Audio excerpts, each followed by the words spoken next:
بانك دخل نزال الحقيبة المرة تانية، والأول مرة في التاريخ بانك بيكسب الشنطة المرة التانية على التوالي، عشان بانك رسميا تجيله فرصته من تاني إنه يرجع بطولة العالم.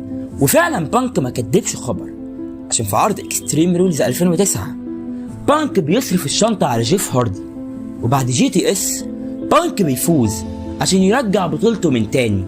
وبعد فوزه بالبطولة بانك اللي طول عمره كان فيس ومع الجماهير بدأ واحدة واحدة يتغير ويتحول. بانك ما بقاش همه الجماهير ودخل في عداوة تاريخية مع جيف هاردي. بانك كان هيل لكنه ما كانش كذاب، لأن كل كلمة قالها ساعتها كانت حقيقية فعلا. الاتنين كانوا تضاد لبعض، واحد طول عمره ضد الشرب وضد المخدرات، والتاني حياته كلها مبنية على المخدرات.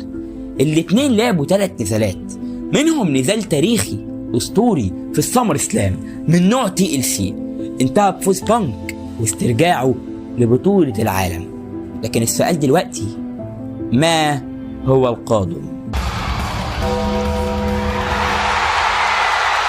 رجع له أندرتيكر ودخلوا مع بعض في عداوة كان مخطط إن بانك يفوز فيها، لكن بسبب موقف خلف الكواليس حصل بين تيكر وبانك قلل فيه بانك من احترام تيكر.